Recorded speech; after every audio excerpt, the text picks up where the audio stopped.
పండగ వచ్చిందంటే పట్నంకి వెళ్ళి ఊర్ల బాట పడతారు. మేము చిన్నప్పుడు గిన్నె ఆడుకునేది. మా తాత గీ అరుగు మీదనే కూర్చొని ముచ్చట పెట్టేది. గా రావి చెట్టు కింద పొద్దంతా జాతరనే నడిచేది.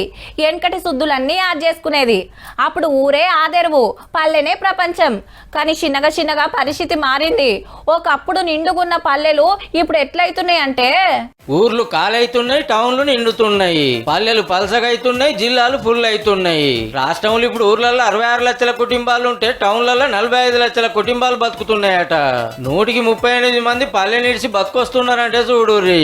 దేశం అంతటా లెక్కేస్తే తెలంగాణలో 7 వాళ్ళు ఎక్కువనే ఉన్నదట.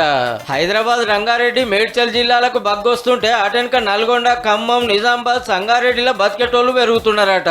సర్కారు చేసిన కులగణన సర్వేల కుటుంబాల లెక్కలు తీస్తే తేలింది. ఈ ఏడాది ఆఖరి వరకు పల్లెలు పట్టణాలలో చెరి సమానం అయ్యే ఛాన్స్ ఉన్నదట. అంటే ఊర్లకెళ్లి జిల్లాకొచ్చుడు ఇంకా పెరుగుతుంది అన్నట్టు. కూరల చదువుల కోసమని, జాబుల కోసమని దందాలు పెట్టుకుంటానికి ఊర్ల పని దొరకక కూలి పనన్నా చేసుకుందామని పట్నం బాట పడుతున్నారు. పల్లెల సొంతిల్లు ఇడిచిపెట్టి బతకొచ్చిన వాళ్ళు 170 మంది కిరాయికే ఉంటున్నారట.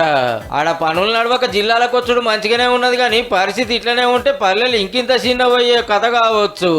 ఊర్లకు దగ్గరలో సుధా కంపెనీలు వాడు డెవలప్మెంట్ చేసుడు అయితే అట్లా కొంత పనులు నడుస్తాయి, పట్టణంతో వదొక్కడు దాగుతుంది, పల్లె ఎప్పటికీ పచ్చగానే ఉంటది.